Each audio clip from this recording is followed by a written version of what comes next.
how to get started selling truckloads or even pallets of general merchandise items from your favorite big box store.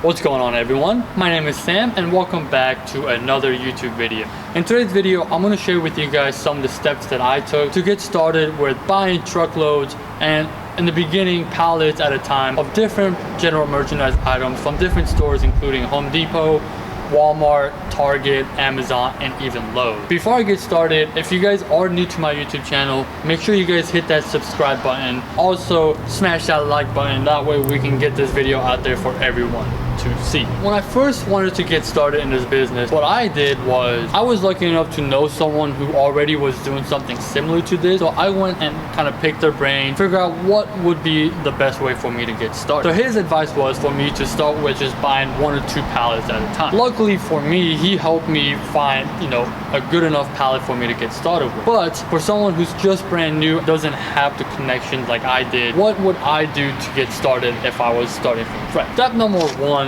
is realize that you want to do something like this. As cliche as it may sound, you have to be fully dedicated to it. It does take up some time to run a business like this. And what I mean is you're going to have to spend some time, listing stuff, meeting up with people, packaging stuff, going to the post office, and all the nuances of running business. Be willing to put in that extra time or find time in your day. If you're already busy, set that aside to get started with buying and selling truckloads or pallets at a time. You want to go and get set up with all the things that you need to run your business. And a business model like this, where you're going to be buying and reselling items, some apps or things that you might want to consider getting right off the bat include setting up an eBay page, setting up a business Gmail account, get a business name, get all the licenses and permits that you need for your state. If you guys are unsure of what those are, it's as easy as going on Google and searching what licenses I need to resell in my state. I know for me in California, I had to get my seller's permit and I had to get a business license for the state of California. Make sure you guys look into that and know exactly what it is that you need. That way, when you guys are ready to get started, you guys have everything lined up and you can just go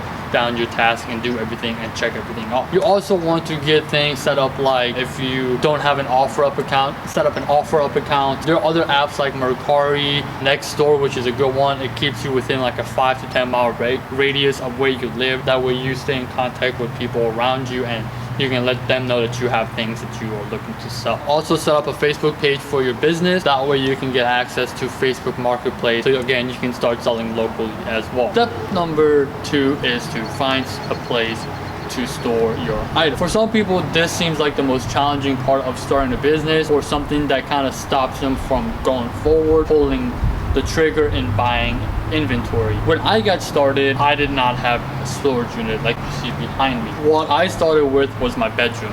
What I was buying, like 1 or 2 pallets at a time, I kept everything inside my bedroom. Granted, I was selling them too, so every day it was that pile was getting smaller and smaller and more room was opening up in my room. And also that was kind of a cool thing for me to do, because it kind of like gave me an incentive to get rid of some of the stuff, because it was an eyesore looking at it all the time in my room. If you do have a budget where you can go and spend money on a storage unit, then I would recommend getting something like this. This right here, guys, is a 10 by 25. It holds approximately like 30 to 35 pallets of stuff. When you're getting started, I don't really think you need this much space, especially if you're not going to be buying truckloads at a time. If you're just buying small amounts of stuff, you should be okay with like a 5 by 5 or 5 by 7. Keep in mind, as you do expand and grow your business, you want to invest into a bigger space so you can buy more stuff. The more stuff you buy, the more money you're going to make. Step number 3 is start looking around for potential suppliers. This is also another question that I get a lot on my YouTube channel, is where do you buy your stuff from? Like I mentioned earlier, when I first got started, I had a gentleman who was already in this business who was able to help me get started, finding some stuff for me to sell. But I'm a very independent person, and so I didn't want to be reliant on him for my inventory. And for me, when I was starting my own business, I needed to have like documents proving that I was purchasing my own stuff. So what I had to do was I had to go on my own and do something called research. What I did was go on Google and just type in truckloads of Walmart pallet for sale near my location of California. What I did was, once I got those Google search results, I basically just went down and called every single one of them, told them that I'm looking to buy truckloads and pallets of certain items within a certain, mile of where I'm located within this price range. And I told them that if they had anything available at the moment, for them to send me the manifest and the price and the shipping quote, and that I will get back to them. And if they did not have anything, to put me into their mailing list just in case something did show up. I was able to receive an alert on my phone. That way I can go and see what was available, and if I was interested, I can purchase it. If you want a good place to look at what potential items you could buy, you could go on websites like liquidation.com. You could also go on bulk.com and look at some of the auctions that are available on those websites. Kind of get a gist of what items are available out there and what price ranges are also available for these options. Step number 4 is receiving your item. Depending on how big of a purchase you have made, so if you bought like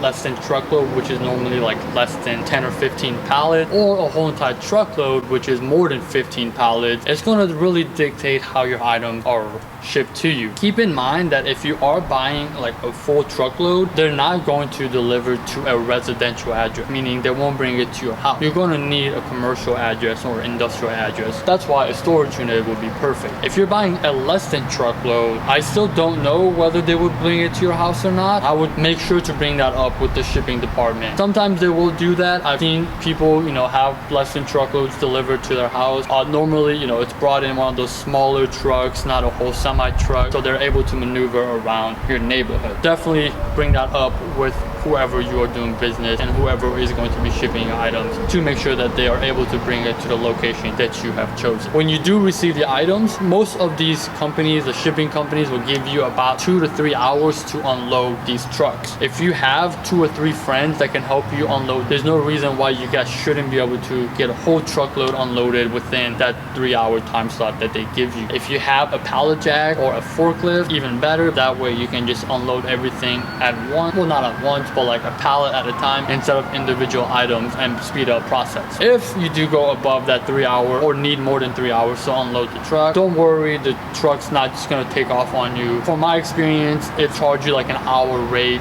My guy charges me like $50 an hour for him to keep the truck past that 2 or 3 hour time slot that they give me. Do not worry about that, because most of the time that's not going to happen. Step number 5 is listing your item. When you are listing your items, there are a couple things that you guys want to make sure you do before you hit that submit button to post your item live.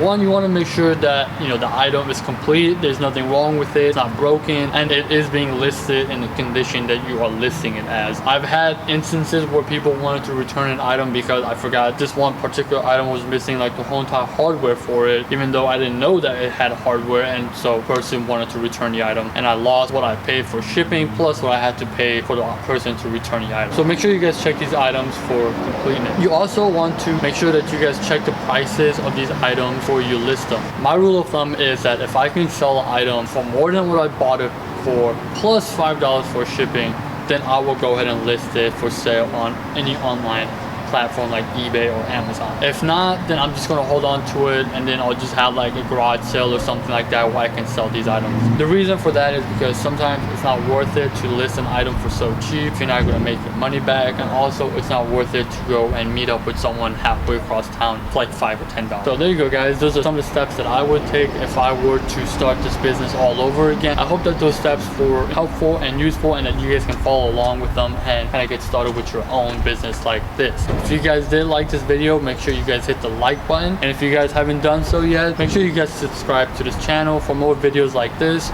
My goal is to create a series of videos where I go more in depth about how you guys can go start something like this. I'll walk through all the steps and show you guys how I do it as I am listing some of my stuff and receiving more of them to it. But till then, you guys enjoy the rest of your week. I hope that you guys are safe wherever you are. I will see you all in the next video.